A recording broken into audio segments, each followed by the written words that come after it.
O Trilhas da Democracia inicia hoje a sua quinta temporada, recebendo dois colegas professores da Universidade Federal de Pernambuco que participaram da equipe de transição do governo Lula.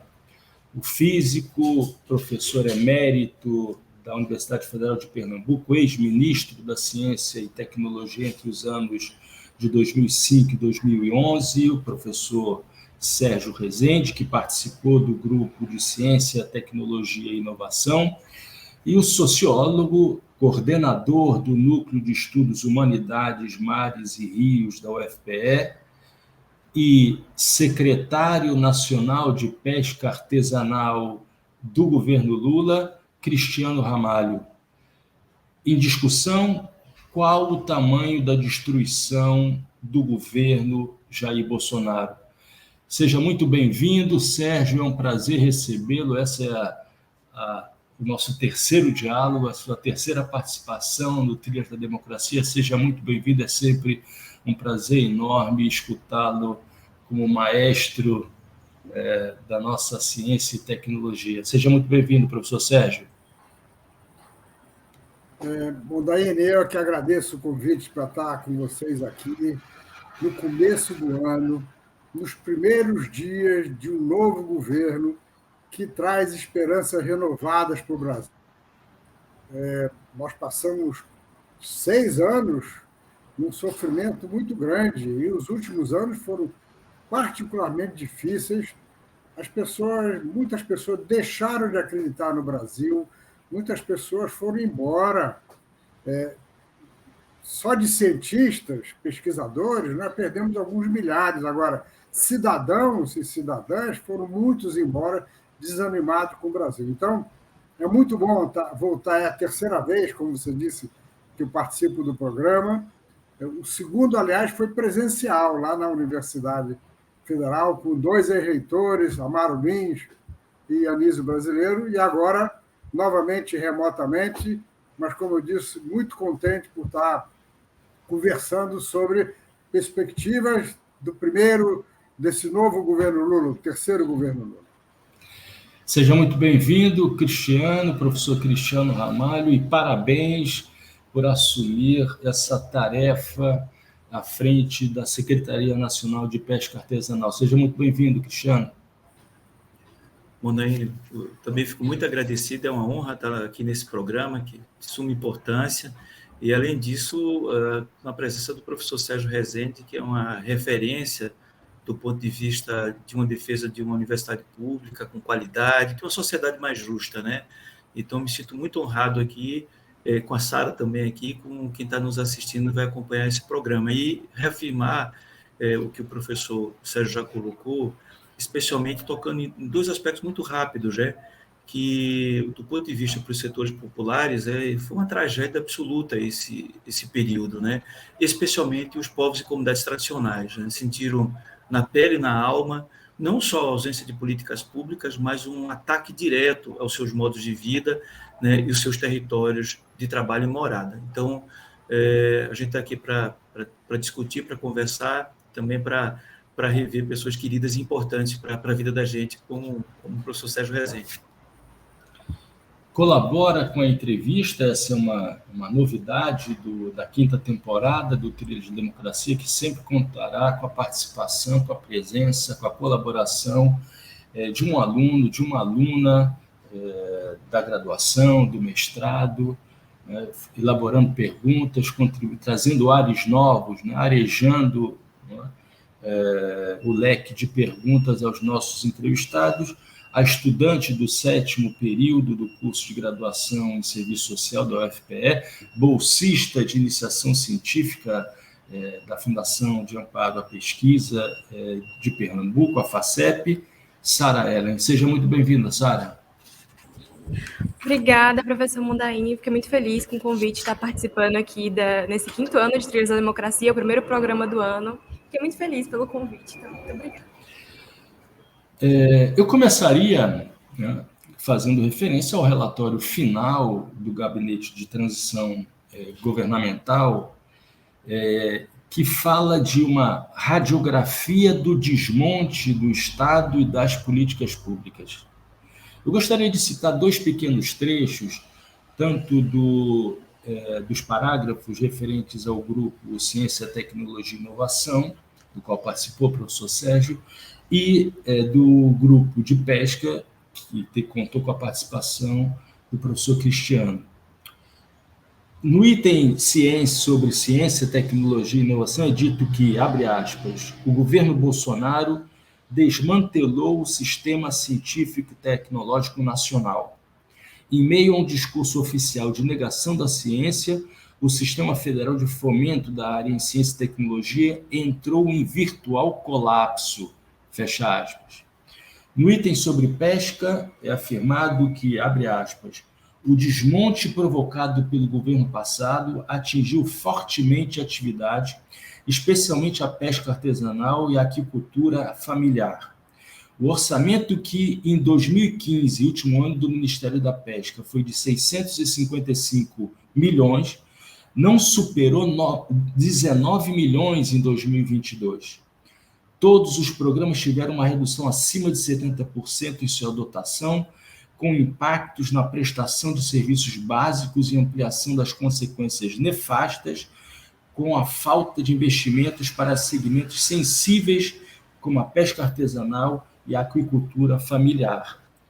Eu começaria, Sérgio, te perguntando, na verdade, solicitando a você que aprofundasse as informações, o diagnóstico sobre esse desmonte da ciência, tecnologia e inovação no Brasil nos últimos 4 anos, quiçá nos últimos 6 anos, na área da ciência e tecnologia. Por favor, Sérgio. Pois não, Marco. O desmonte, como está dito no relatório, é enorme, é inacreditável em certos aspectos, e em 2 aspectos, né? Na questão de recursos financeiros e na questão de estratégias, de planos de governo, assim por diante. Sobre os recursos, o principal órgão de ciência e tecnologia e inovação no Brasil é o Ministério da Ciência, Tecnologia e Inovação. Mas a ciência e a tecnologia são transversais.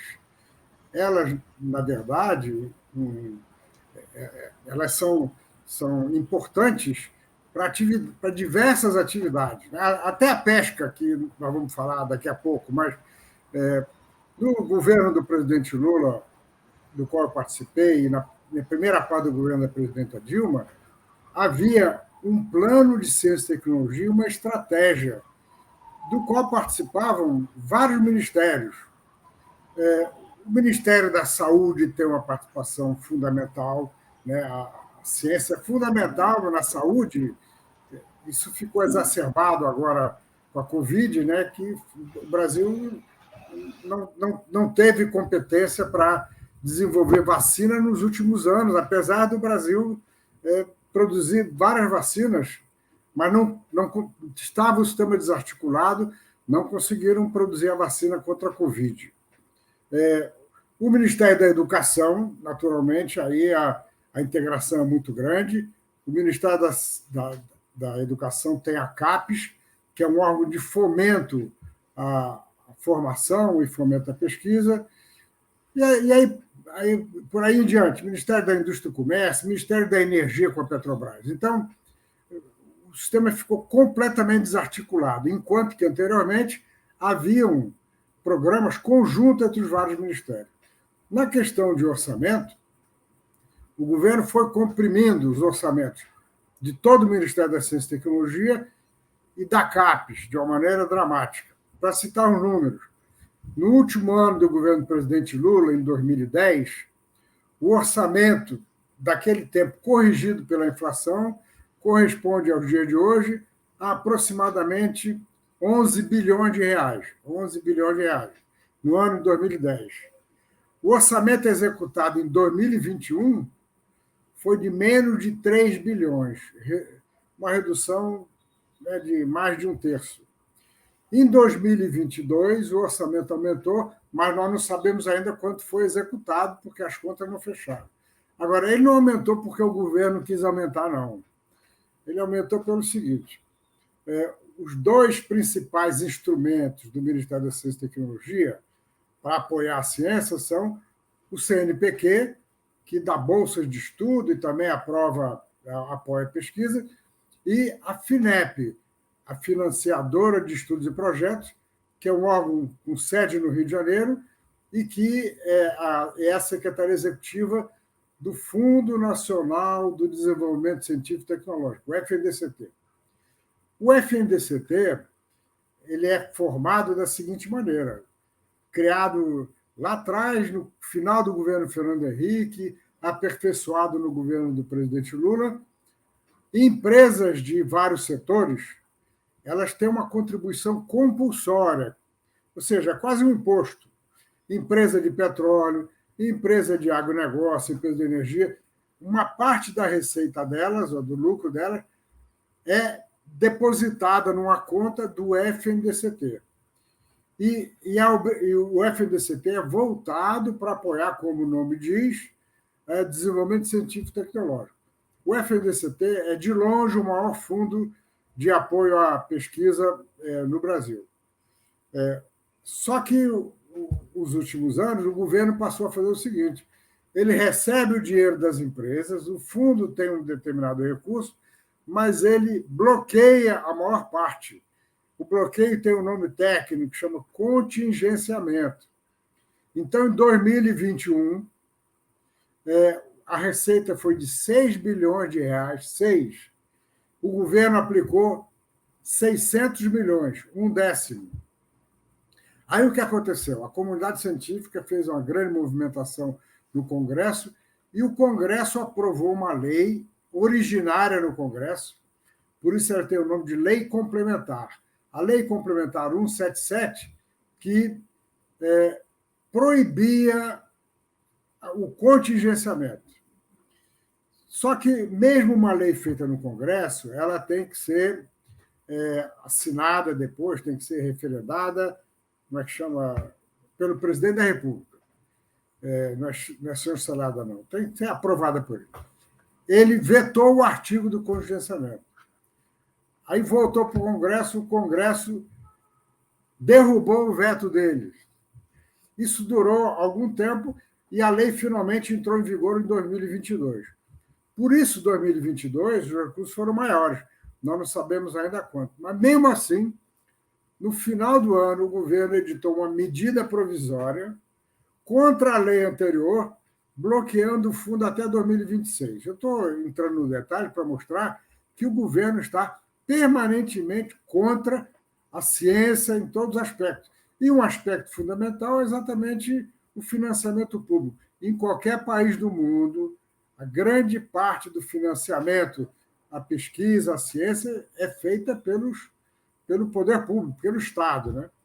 Então, esse governo diminuiu muito os recursos financeiros, congelou as bolsas do CNPq e da CAPES têm os mesmos valores que elas tinham em 2013, só que a inflação foi muito grande desde então.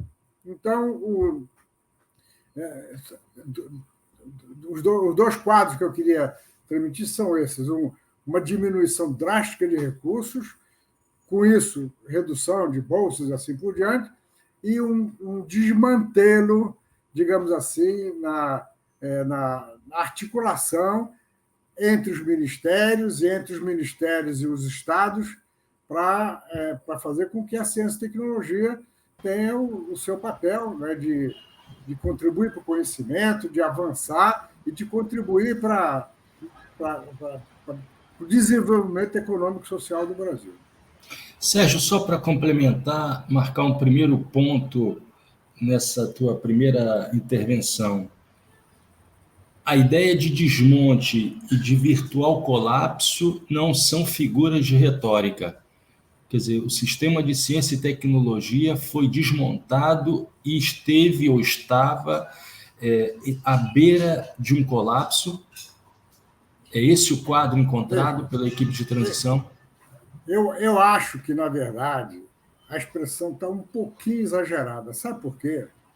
Porque a comunidade científica do Brasil é bem amadurecida e sabe também por quê? Por conta de ações também iniciadas no governo do presidente Lula, as fundações estaduais de apoio à pesquisa ficaram mais fortes. Como é que isso foi feito? Vários programas foram feitos naquela época que eram parcerias entre o governo federal e os governos estaduais, implementados pelas fundações. Com isso, as fundações ganharam força.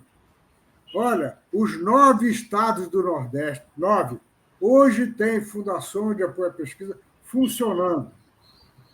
Isso não era assim no ano 2000, nem em 2002. Então, o sistema não chega a estar entrando em colapso, em grande parte porque as fundações de apoio à pesquisa dos estados estão funcionando na maioria deles. Então, estou dizendo que, de certa maneira, é uma expressão muito forte, mas é quase isso.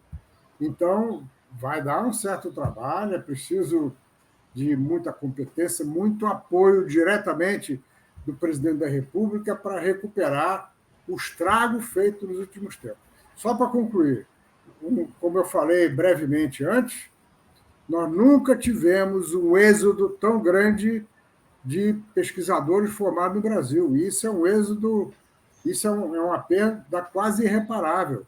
Pessoas que fizeram o curso básico, né, o estudo básico, ensino médio, a graduação, o mestrado e o doutorado, muitas inteiramente financiadas pelo Estado, terminaram e não tinham oportunidade no Brasil, foram embora. Eu conheço vários estudantes que foram embora.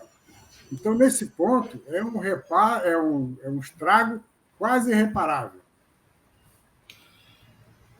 Professor Cristiano, então, mais uma vez, parabéns por essa nova tarefa à frente da Secretaria Nacional de Pesca Artesanal, mas até o momento do convite, qual foi o diagnóstico feito sobre a dimensão do desmonte nessa área tão sensível e que atinge de maneira muito pesada as comunidades de pescadores e pescadoras no litoral brasileiro, e não apenas no litoral brasileiro? Sim. Por favor, Cristiano.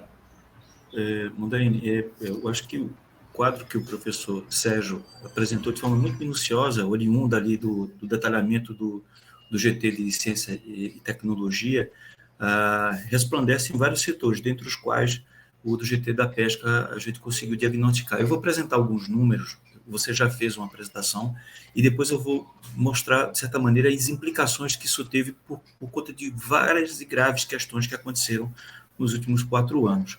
Você lembrou bem que o relatório aponta ali uma redução, se a gente olha ali, do último ano do governo Dilma, né, em 2015, quando existiu o Ministério da Pesca, você lembrou bem, de 655 milhões para apenas 19 milhões em 22 de investimento no setor. Para 2023, para esse ano, estava previsto apenas 13 milhões. Mas, além desse número, tem outros dados expressivos que mostram literalmente a retirada do Estado né, em relação a esse setor, essa atividade. Por exemplo, no que diz respeito ao apoio à produção, à extensão pesqueira, investimentos na cadeia produtiva, essa redução chegou a 99%, mais de 99% de investimento. É o Estado absolutamente abdicando de qualquer papel de apoio a um setor vulnerável historicamente, né? E eu vou dizer por que o agravamento disso, ou não, a realidade, né, digamos assim, para não... se a gente lembrar bem, quando há esse movimento de retração do Estado e de desvalorização, de desrespeito a vários setores populares, especialmente, como colocava anteriormente, aos povos e comunidades tradicionais, dentre as quais comunidades tradicionais estão os pescadores e as pescadoras artesanais, o que é que você vai ter no Brasil? Em 2019, ocorre a grande tragédia do petróleo. A gente tem uma tragédia do petróleo que afeta o Nordeste inteiro e mais 2 estados do Sudeste brasileiro. 11 estados são afetados ali. Rio, a parte do Rio de Janeiro, e do Espírito Santo, mas os 9 estados do Nordeste estão atingidos frontalmente por esse desastre. São mais de 5.000 toneladas de petróleo bruto derramados em áreas de estuários, praias e corais. E só para dar um detalhe expressivo, é no Nordeste brasileiro que se concentra a maior parte da população de pescadores no Brasil, que chega a perto de 2 milhões. Mais de 40% dessa população está aqui no Nordeste. O que aconteceu nesse período? A economia pesqueira, em decorrência do medo de consumir produtos que poderiam estar contaminados, ela entrou em colapso. Ela colapsou no segundo semestre e início do ano de 2020. E o governo Bolsonaro não acionou o plano de contingência de acidentes de petróleo, né? Portanto, essa população ficou desamparada. Além do desmonte do Estado em relação às políticas, o governo também não acionou isso. Quando acionou muito parcamente isso. Quando essa população começa minimamente a tentar respirar dessa tragédia, não que superada, vem a Covid-19 ali em março de 2019. O que é importante chamar a atenção? Nesses 2 momentos, essa população já está desassistida, tem um desmonte de políticas públicas, como nós apontamos. Esse impacto do petróleo chega e avassala a economia pesqueira em toda a região litorânea. Mesmo em locais onde ela não chegou, a mancha de petróleo, as grandes ondas de petróleo, ou os pistes, as pessoas tinham medo de consumir pescados e não compravam. Nós fizemos uma pesquisa de campo na época e detectamos que algumas regiões foram 100% o recuo da compra, durante 4 meses. 90%, no mínimo isso. Então, foi um colapso. A Covid chega, pega essa população profundamente fragilizada. E aí não precisa discutir aqui, nem apresentar a ação do governo que diz respeito a isso, né? Que foi a completa ausência de negação da pandemia e tal. O efeito também vai ser perverso. Se a gente lembrar bem, essas populações, essas comunidades tradicionais, elas têm, nas pessoas mais velhas, as transmissoras de saberes, dos seus modos de vida. Seu saber fazer é aprendido. A gente tem a sorte, o talento do professor Sérgio Rezende, nas suas publicações, nas suas exposições. É como se nós tivéssemos perdido. A gente fez um levantamento, essas comunidades pesqueiras perderam grandes mestres de pesca, grandes marisqueiras mais experientes. É como se nós tivéssemos perdido uns 100 Sérgio Rezendes na ciência brasileira. É um hiato que você não recupera. Como é que se formam novas gerações? Essas populações tradicionais, elas perderam mestres de pesca, marisqueiras mais antigas. E esse modo de vida depende desses sábios, dessas mulheres mais velhas, desses homens mais velhos para educar, sem qualquer amparo das políticas públicas. Então, portanto, o impacto do ponto de vista não só financeiro, mas esse recuo do Estado foi avassalador para essas populações. Eu queria, só para tocar em um outro aspecto que é importante lembrar a vocês, veja, tem muita discussão sobre cria o Ministério da Pesca, a pesca não é importante, e a pesca não é apenas um setor econômico, pessoal, eu queria lembrar sempre disso, ela é mais do que um dado econômico, né? Estou falando de quase 2 milhões de pessoas ligadas à pesca artesanal, mais de 300 mil pessoas ligadas à aquicultura familiar, em média, mas eu queria falar de uma questão que é fundamental, a pesca é um modo de vida.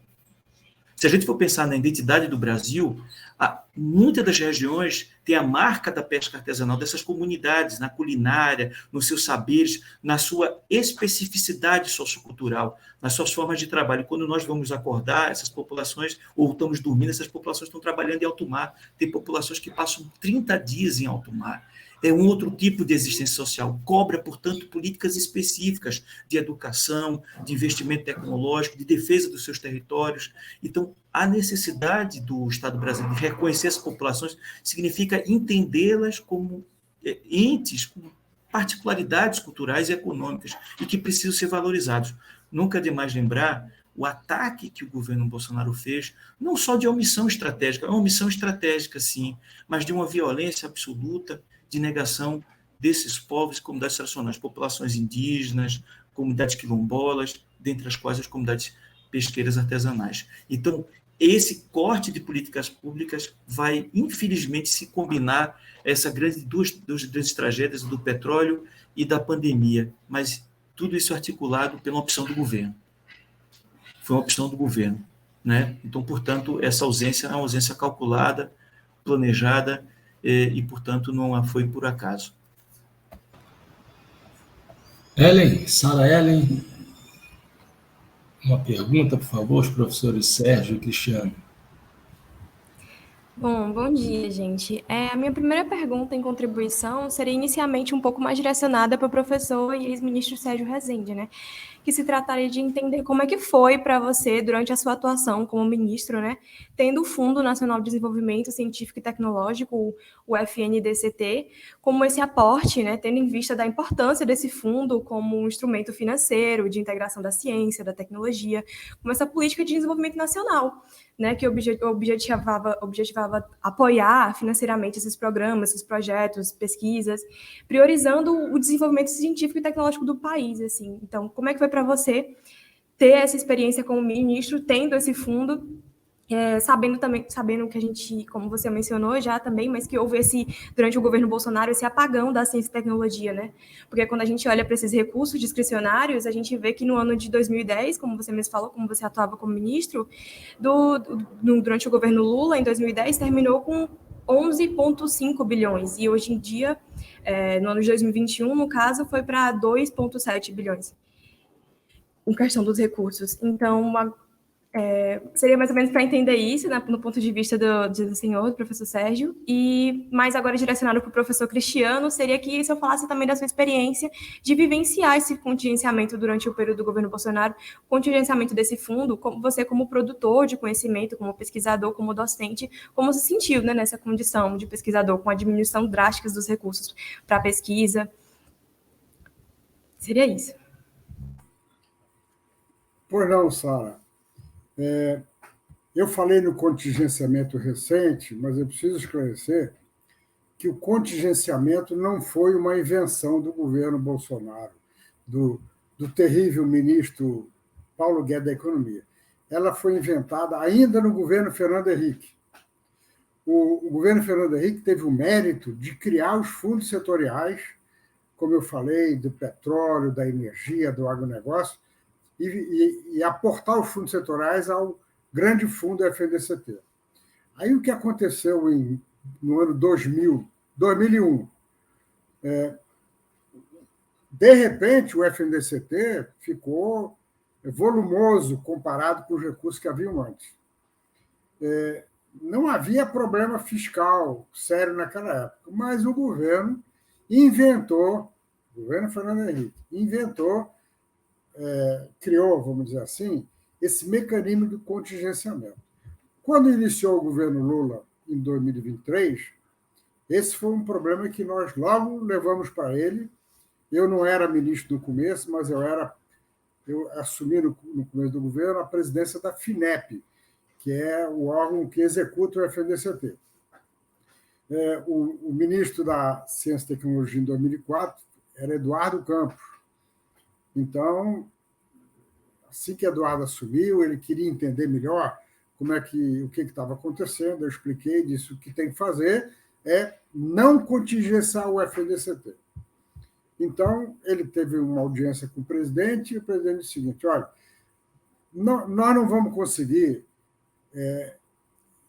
digamos assim, descontingenciar de uma hora para outra, até porque os recursos vão ser tão grandes que o sistema nem vai usar direito, poderá até usar mal o dinheiro. Vamos fazer o seguinte: vamos diminuir o contingenciamento gradualmente, de modo que quando chegar no final do governo, o contingenciamento vai ser zero, não vai ter contingenciamento.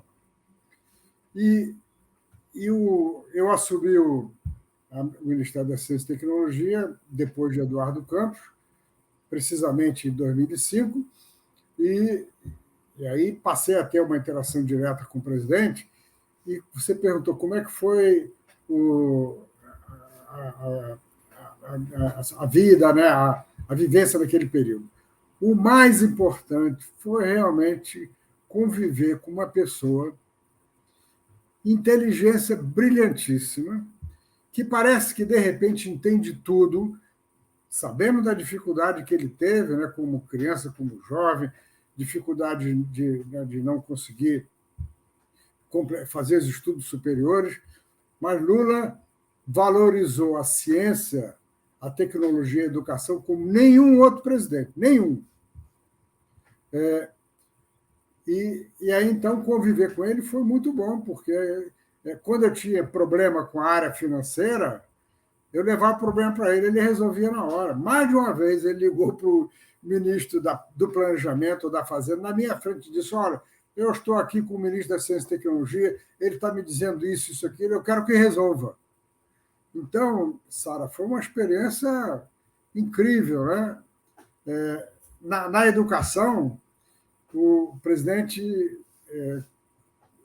passou a ter reunião com os reitores. E aí, logo nos primeiros tempos, a associação que reúne os reitores das universidades chama Andifes. Ele foi convidado para uma reunião com a Andifes, e ele passou aí todo ano uma reunião da Andifes. E ele falava assim de brincadeira: olha, eu não sei se eu admiro tantas universidades, porque como eu não tive a oportunidade de fazer um curso universitário, eu não conheço os defeitos das universidades, eu só conheço as qualidades. E eu não tenho medo de conversar com os reitores. Eu acho que outros tinham medo, eu não tenho, porque eu aprendo com vocês, eu estou aqui para aprender. É um negócio, o presidente da República falando assim é uma coisa realmente... Então, Sara, foi uma experiência fabulosa na vida e foi tão gratificante que eu tive essa convivência próxima durante 5 anos e meio, viajei muitas vezes com ele. Quando ele ia inaugurar um campus no interior, e eu fui a vários, e a ele, o ministro da Educação, que era Fernando Haddad, e me convidava e eu ia. Para quê? Não só para ver a movimentação, né, a população em cada um desses lugares, lá para agradecer por ele levar a universidade, mas pela oportunidade de conversar com ele nas viagens, de uma maneira mais relaxada, porque a vida do presidente da República não é simples, não. O sujeito lá no Palácio fica sob uma pressão enorme em todo sentido. Então, ele também dizia: eu gosto de viajar para inaugurar alguma coisa, porque eu saio daquele gabinete e eu posso, então, pensar um pouco mais, conversar com os amigos. Então, realmente uma pessoa, uma figura humana de tal ordem que é indescritível, é muito difícil comentar. E de tal maneira que, quando terminou o mandato, eu já tinha uma certa idade, eu não pareço não, mas eu já tenho uma certa idade. Eu decidi que eu nunca teria uma oportunidade como aquela, mesmo que Lula um dia voltasse, vai ser diferente. Então, eu falei: agora eu não quero mais nenhum cargo de gestão. E eu, como eu falei no começo da nossa conversa, eu hoje tenho uma vida... Eu trabalho muito com os estudantes e ajudo as pessoas de maneira voluntária.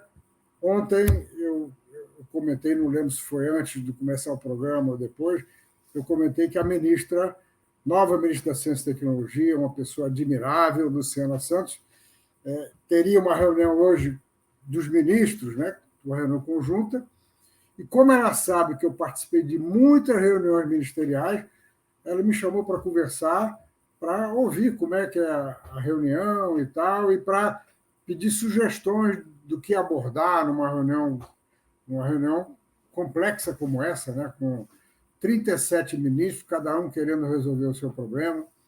Então, eu fui com muita satisfação para dar essa contribuição. Mas, voltando, a experiência foi fabulosa por conta de Luiz Inácio Lula da Silva. Cristiano? Bom, Sara, obrigado pela pergunta. Olha, a gente está diante aqui de uma pessoa que foi o maior ministro de Ciência e Tecnologia que o país já viu, né? Então, eu digo isso não na presença dele, mas reconhecimento à atuação dele. Eu vou pegar um aspecto que o professor Sérgio tão brilhantemente expôs, eu vou chamar dos editais. O professor Sérgio sabe muito bem disso. Esses editais digamos, os editais que as fundações, o CNPq, enfim, os órgãos de fomento abrem, e que os pesquisadores e as pesquisadoras, enfim, concorrem, e aí tem a possibilidade de tocar suas pesquisas e formar recursos humanos, formar novas gerações de pesquisadores. A gente teve uma queda impressionante. O professor Sérgio apresentou dados aqui a partir do relatório e o próprio depoimento dele, com a experiência que ele tem sobre isso, né? Então, você tem um primeiro impacto que é dentro da própria universidade, que é você tem uma queda do número de editais, portanto, de recursos, você não tem como, portanto, diminui a capacidade de formar novas gerações de pesquisadores e pesquisadoras, você dificulta o desenvolvimento da pesquisa, que é um elemento fundamental para a universidade, a descoberta de conhecimento, a construção de novos conceitos, de metodologias, enfim, de resultados, inclusive do ponto de vista não só da vida da acadêmica, para discussão em fóruns, debates e eventos científicos, mas para a sociedade, né? Esse é um papel também fundamental da ciência, né? Para essa questão da sociedade. E do ponto de vista de quem precisa da ciência, a gente viu, quando a gente fala, a gente sabe que precisa da ciência, a pandemia revelou isso de forma muito dura, né? Quanto a ciência é importante para a sociedade. Se havia digamos assim, algum questionamento sobre isso, é claro que houve, do negócio, eu estou falando assim, de quem minimamente consegue ver a sociedade com racionalidade, né? Como um projeto civilizatório, não como barbárie, mediando isso como barbárie, compreender o papel decisivo na ciência para responder questões do tempo presente, né? E no caso, especificamente, do meu tema de pesquisa, a ausência de editais foi terrível, porque muitas dessas populações, comunidades tradicionais, ficaram sem ter produção de conhecimento sobre os seus saberes, sobre as suas realidades. Eu volto de novo ao exemplo dramático do petróleo. Né? Depois, é claro, e aí eu retomo o que o professor Sérgio disse, a FACEP aqui lançou editais sobre isso. Você teve fundações estaduais que a FACEP foi a primeira a lançar editais sobre o impacto do petróleo e tudo mais. Não se tinha dados ainda está se produzindo. É claro que depois o governo federal, depois de uma enxurrada de críticas, né, lança também um edital, mas bem aquém do que se precisava, porque era necessário saber o impacto. Qual foi o impacto do petróleo?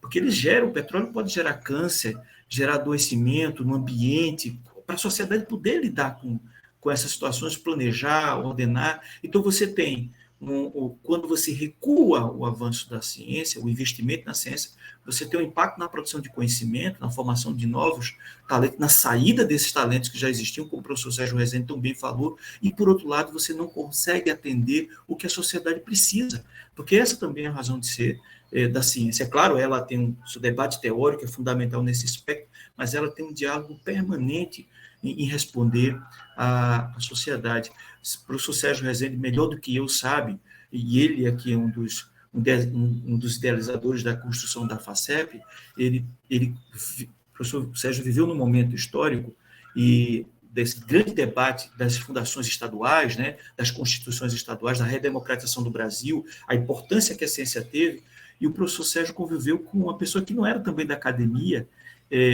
embora tivesse formação superior, que era o ex-governador, doutor Arraes.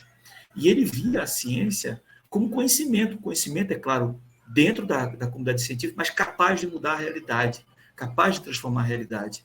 O professor Sérgio Rezende aqui, ele guarda um legado importante aqui, né? Eu fico muito honrado de estar podendo participar aqui, porque eu vejo na trajetória do professor Sérgio um encontro de dois momentos decisivos, não só para Pernambuco, mas para o Brasil, né? Construindo uma fundação aqui, que era um momento importante, as fundações na redemocratização do Brasil, no diálogo com as especificidades do campo científico local, das realidades local, responder a isso. O professor Sérgio Rezende participou disso, e depois dessa mudança, dessa revolução que foi a produção da construção de universidades, de investimentos em ciência e tecnologia, de laboratórios, que o professor Sérgio Rezende pôde capitanear ali junto com o Lula. Cara, teve um momento inicial do ex-governador Eduardo Campos, né, que tão brilhantemente tocou, e depois o professor Sérgio assume ali, e a gente vai ter só os dados. Se a gente olhar os dados sobre investimentos em ciência no Brasil nesse período, eu vou plagiar o presidente Lula, né? Nunca na história deste país, a gente teve um investimento, número de editais, bolsas de produtividade de pesquisa, criação de universidades. A gente podia passar o dia aqui falando isso. Então, tudo isso repercutiu, naquele período que o professor Sérgio estava na ciência, em produção de conhecimento para populações tradicionais, para comunidades tradicionais, de construção da defesa dos seus territórios, de uma agenda para eles também, de amparo às suas reivindicações históricas, né? Inclusive, por isso que é fundamental esse investimento de ciência. Antes de fazer uma nova pergunta, eu gostaria de pedir licença a vocês para dizer que, no final das contas, esse primeiro Trilhas da Democracia do ano acabou sendo, em parte, uma espécie de reconhecimento do papel desenvolvido pelas fundações estaduais. Eu comecei a minha carreira acadêmica, ainda estudante de graduação, tendo uma bolsa da FAPERJ no Rio de Janeiro. Então, graças à FAPERJ, aflorou em mim essa vontade de ser pesquisador. Atualmente, eu coordeno um projeto de pesquisa financiado pela FACEP, do qual faz parte Sara Ellen.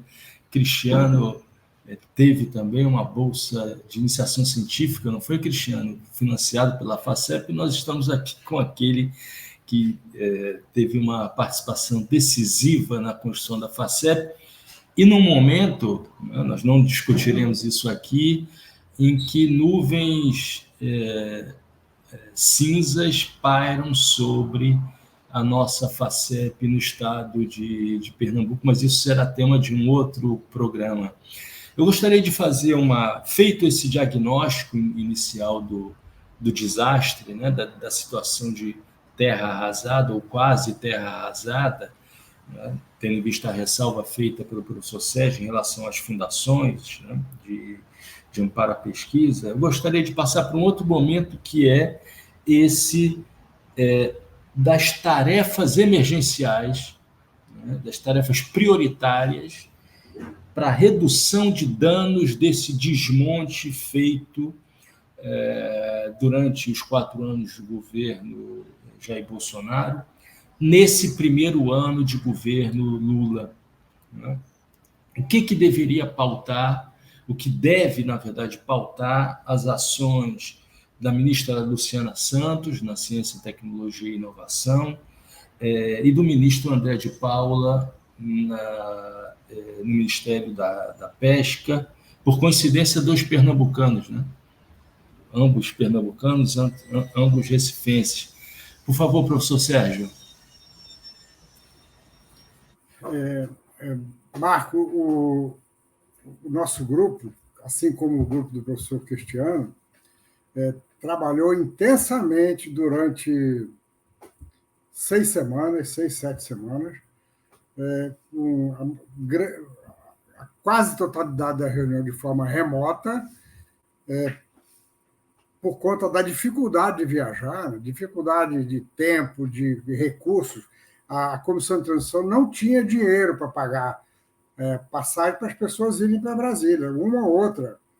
Então, a maior parte do trabalho foi remoto, mas foi muito bem, foi muito exitoso, porque nós conseguimos trazer para o Grupo de Ciência e Tecnologia pessoas de todo o Brasil e de várias áreas do conhecimento. E fizemos, então, recomendações classificadas em alguns grupos, algumas emergenciais, para serem medidas para serem tomadas nos primeiros 30 dias, outras de prazo curto, mas um pouco maior, por exemplo, 100 dias, e algumas de prazo um pouco mais longo. E a ministra Luciana Santos, nossa ministra da Ciência, Tecnologia e Inovação, compreendeu de uma forma brilhante as recomendações e incorporou ao discurso. Ela teve a transmissão do cargo na segunda-feira, que eu assisti remotamente, eu não pude ir a Brasília, e que ela brilhantemente expressou na sua fala quando recebeu o cargo. Então, nós recomendamos que a medida provisória que eu mencionei anteriormente, enviada para o Congresso há cerca de 3 meses, pelo governo federal, contingenciando o FNDCT até 2026, que essa medida seja revogada pelo presidente Lula. Outra providência é que ela determine ao CNPq o aumento das bolsas de formação e de pesquisa, porque nós tínhamos no nosso GT algumas pessoas muito bem relacionadas no Congresso Nacional. Um deles, que chama Alexandre Navarro, foi meu chefe de gabinete no Ministério, depois ele foi secretário executivo do Ministério da Integração, e Alexandre Navarro, ele mora em Brasília, ele era funcionário do Congresso, e ele conhece muitos deputados e senadores. Pois bem, o Navarro fez uma articulação de tal maneira que deputados colocaram nas emendas do orçamento para 2023, o projeto de lei orçamentária para 2023, recursos adicionais para o CNPq e para a CAPES, para possibilitar aumentar as bolsas. Porque o governo, quando entra, não consegue fazer isso imediatamente, mas o nosso GT, através de Alexandre Navarro, fez isso antes do governo tomar posse. Então, o orçamento de 2023 já permite aumentar as bolsas de formação e de pesquisa em 40%. Esse aumento não repõe a perda inflacionária pela inflação desde 2013, mas já é quase que repõe. E a ministra Luciana Santos já anunciou que isso vai ser feito. Nós também propusemos a ela que cancele a liquidação da empresa CEITEC. A CEITEC é uma empresa criada quando eu estava no Ministério, ela é sediada em Porto Alegre e é a única fábrica de chips semicondutores no Brasil. Os chips semicondutores são os dispositivos que fazem funcionar os computadores, os tablets, os automóveis. O Brasil não tem fábrica de chip, não tinha. Passou a ter uma em Porto Alegre. Por que em Porto Alegre? Porque a Universidade Federal do Rio Grande do Sul tem um núcleo de excelência nesta área de microeletrônica. Então, nós escolhemos o local como sendo lá, e também porque não tinha nenhuma unidade do Ministério da Ciência e Tecnologia no Rio Grande do Sul.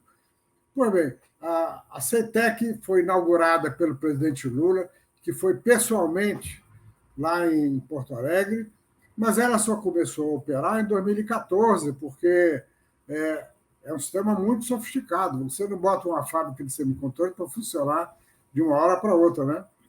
E aí ela foi gradualmente aumentando a receita dela, mas ela ainda é um pouco deficitária. Então, esse desgoverno que acabou de sair resolveu liquidar a CEITEC.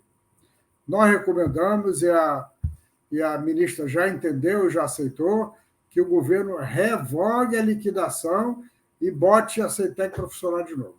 Para terminar, de médio prazo, a nossa recomendação é que a ministra faça uma articulação, né, com as entidades do Ministério, com a comunidade de ciência e tecnologia e com os outros ministérios que têm interação, que precisam da ciência, para fazer um plano de ação, uma estratégia, um plano, para que o sistema se reorganize. Um plano de ação para os próximos 4 anos, para esses 4 anos que começam agora. Porque esse plano servirá de norte para organizar o sistema, para fazer com que as entidades diversas atuem de maneira coordenada, para ser um plano, não um plano do MCT, mas um plano de governo, coordenado pelo Ministério da Ciência e Tecnologia. Ela também já entendeu, aliás, a razão pela qual eu fui a Brasília ontem foi para mostrar em detalhe como foi o plano do segundo mandato do presidente Lula, para sugerir que ela apresente a ideia na reunião ministerial de hoje, e uma vez aprovado, uma vez estando os ministérios trabalhando em conjunto, certamente vai ser possível reorganizar o sistema. E aí, Cristiano, ótimo saber que você está no Ministério da Pesca, e certamente o Ministério da Pesca pode, de alguma forma, participar de um plano de ação em ciência e tecnologia. vai ser importante o Ministério também participar. Quanto mais ministérios participarem, melhor. Tem alguns ministérios que realmente não têm muito a ver, né? O Ministério das Relações Institucionais não vai ter muito a ver, o Ministério da Justiça também não vai. Agora, os ministérios que estão com ação lá na ponta, chegando na população, sempre vão ter necessidade de conhecimento, ciência e tecnologia. Então, é ótimo saber, Cristiano, que você está lá, um ex-bolsista da FACEP, no Ministério da Pesca, e tenho certeza que você já gostou da ideia. Cristiano, quais são o que é prioridade zero, né, nesse teu trabalho à frente da Secretaria Nacional de Pesca Artesanal? Fazer outra lembrança também importante, viu? Marco, me permita aqui.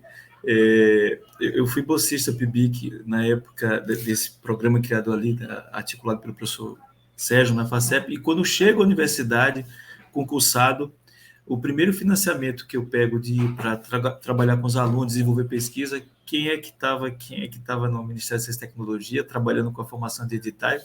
O professor Sérgio Rezende. Então, lá, o professor Sérgio Rezende me acompanha, não como entidade esotérica, a gente não sabe onde ela está, mas presente, encarnado nos meus atos como pesquisador. Veja, meu caro Marco, houve um processo extremamente participativo, embora curto da transição, o professor Sérgio abordou isso, nós fizemos lives com diversos setores da pesca, né, com os movimentos sociais da pesca artesanal, mais de mil escutas de pessoas que participaram dessas lives, com a aquicultura, com a pesca industrial. Então, o que foi proposto lá como ações imediatas de curto, o que o governo pedia era nos 100 primeiros dias, mas também transbordou-se para além disso, como o professor Sérgio falou, né? Então, foi um momento de escuta muito rico. E eu queria apresentar um dado muito rápido. Eu acho que o professor Sérgio Rezende teve a mesma noção que eu. Quando eu fui ao CCBB pela primeira vez para me reunir com um grupo do GT de Transição, eu vi o Brasil ali. Eu vi pretos, pretas, eu vi povos indígenas, eu vi o professor Sérgio Rezende, eu vi gente de direitos humanos, eu vi a vontade de construção coletiva. Foi um negócio que me emocionou profundamente. Eu andava naqueles corredores, como era por ordem alfabética, meu querido Sérgio, o professor Sérgio lembrar disso, o pesca era lá quase no final, lá no P. E eu podia andar naquele corredor encantado, assim, energizado com essa... Era o Brasil reprimido ali, se encontrando com ele mesmo, né? Era um momento fundamental. Veja, aí os resultados imediatos que emergiram. Primeiro, a defesa da reconstrução do Ministério da Pesca. Por tudo que eu já falei anteriormente, são povos que precisam de políticas específicas. Não dá para você ter uma política de educação para pesca artesanal como você tem para a agricultura ou para o homem urbano. Por tudo, a época de sazonalidade dos peixes, a vida das marés, guiadas pelas marés, tem um ritmo de trabalho completamente singular. Então, a ideia, encarnando um pouco dos movimentos defenderam, a refundação do Ministério da Pesca para atender isso. E ele foi pensado com 4 secretarias. Uma foi inovadora, não existia anteriormente, que era a Secretaria de Pesca Artesanal, que eu tive a honra de ser convidado. Existia a Secretaria de Pesca, que estava envolvida, Pesca Industrial e Artesanal, quando existiu o Ministério da Pesca, de 2009 a 2015, a de Aquicultura, que, enfim, cultivo de organismos aquáticos em cativeiro, camarão, peixe, e a de Gestão de Ordenamento. Então, agora, pela demanda dos movimentos sociais, foi construída a Secretaria de Pesca Artesanal, por ser o segmento da pesca mais importante, por conta dos números que eu já apresentei aqui.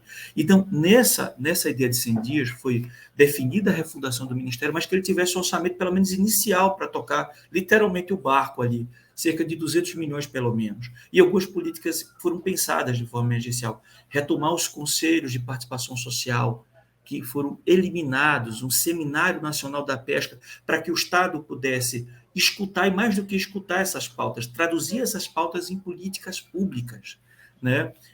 Repensar algumas ações de defesa dos territórios da pesca, ações de combate ao racismo ambiental, a questão da carteira de pescador, que está com muito problema. Então, são questões imediatas. A pessoa sem a carteira de pescador, ela não consegue acessar políticas públicas, porque ela não tem um reconhecimento da sua profissão. Então, ao desmontar o Estado, você não assistiu questões mínimas para essa população. Então, portanto, tem um passivo muito grande e que o governo precisa, portanto, caminhar alinhado. Eu queria registrar isso. Todos esses momentos de 90 dias que vão vir, nesses próximos 100 dias, como pediu o presidente Lula, o principal é essa mudança de gestão. São os povos das águas dialogando com o Ministério e fazendo com que o Ministério possa traduzir, portanto, as suas ações na escuta e, portanto, nas demandas históricas dessas populações. Esse é o grande desafio da gente, é o grande desafio do Brasil. Eu queria lembrar a fala inicial do professor Sérgio, um momento de esperança, né? A gente tinha 2 caminhos, a gente já falou isso várias vezes, mas era uma questão real. Ou a gente ia para a civilização, pessoal, não estou falando somente de governo de esquerda, né? Ou para a barbárie. Felizmente, a sociedade escolheu a civilização. E nessa civilização, a gente, com a esperança de que as populações, a ciência, tudo seja valorizado, é preciso que isso esteja dentro do Estado. O período de transição revelou isso, a vontade das pessoas, da sociedade, de discutir o Estado brasileiro. A gente está refundando a democracia, a gente pode dizer, uma medida. Esse foi o momento de tentar refundar a democracia do Brasil, repactuando novas relações entre o Estado e a sociedade e fazer com que o Estado possa espelhar essas demandas da sociedade que estavam ali reprimidas. Nós estamos chegando ao fim desse thriller da democracia, mas à guisa de conclusão, eu gostaria de ler o 2º parágrafo da conclusão do relatório do Gabinete de Transição, que toca num ponto que é fundamental nessa nova etapa histórica que nós acabamos de entrar no dia 1º de janeiro. Abre aspas, concluímos assim o maior e mais complexo processo de transição já realizado no país, em todos os tempos, de forma democrática, plural, participativa, com rigor técnico e parcimônia no uso dos recursos públicos. No momento histórico em que a democracia foi posta à prova e os mecanismos de participação social desarticulados e desacreditados, inovamos no processo de transição governamental com a abertura para o amplo diálogo com a sociedade. Sérgio, muito brevemente, as suas últimas palavras, falando exatamente desse ponto. Voltamos a viver tempos de participação política? Eu estou convencido e pude vivenciar isso. Como o Cristiano falou muito bem, o ambiente no CCBB foi um ambiente de muita animação, muita injeção de ânimo em todo mundo. E por que isso é importante?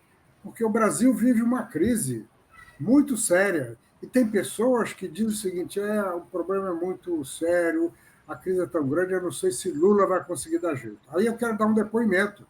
Eu participei também da transição que houve em 2002. E posso dizer o seguinte, esta de agora foi muito mais competente em todos os sentidos.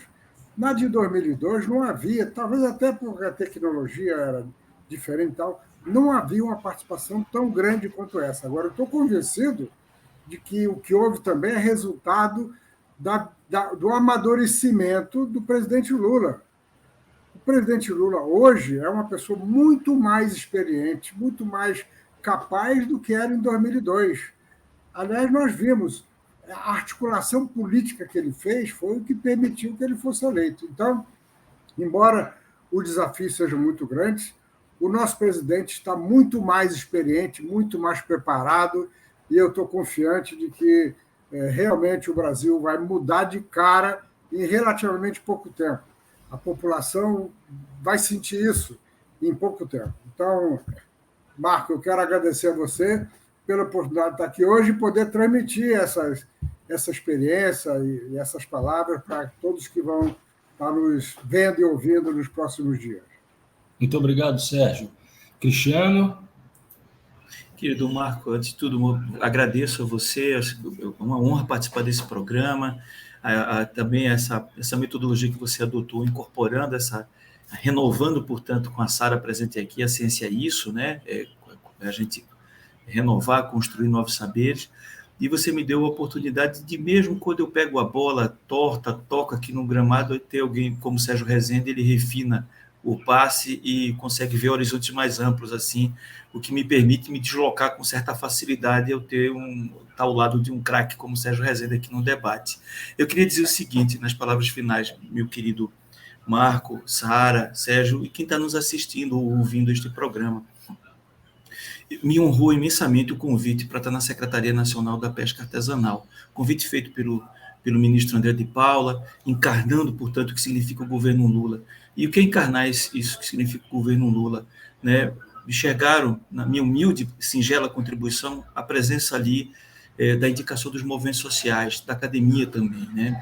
Então, eu chego com essa síntese, essa esperança de levar para dentro do poder público essas demandas e esses desejos coletivos de um mundo melhor para os povos das águas. Então, todos os ministérios vão ter isso, sem dúvida nenhuma. É o momento agora de reconstrução de um país e de um país bem melhor. Não tenho dúvida nenhuma isso. Eu me somo à experiência do nosso grande craque, o professor Sérgio Rezende. Quem sou eu para dizer o inverso, especialmente quando esse timoneiro de qualidade aponta assim, para mares mais piscosos e águas mais generosas. Eu vou, como bom aprendiz, atrás dele, porque eu pude sentir isso também. Então, Marco, muito obrigado. Né? Fico aqui felicíssimo poder participar aqui deste programa. Um abraço também ao professor Sérgio. O Trilhas da Democracia fica por aqui, mais uma vez agradecendo a participação do professor Sérgio Rezende, do professor Cristiano Ramalho, da estudante bolsista da FACEP, Sara Ellen. E o Trilhas volta na próxima semana, sempre debatendo, discutindo e defendendo os valores da democracia e dos direitos humanos. Até lá!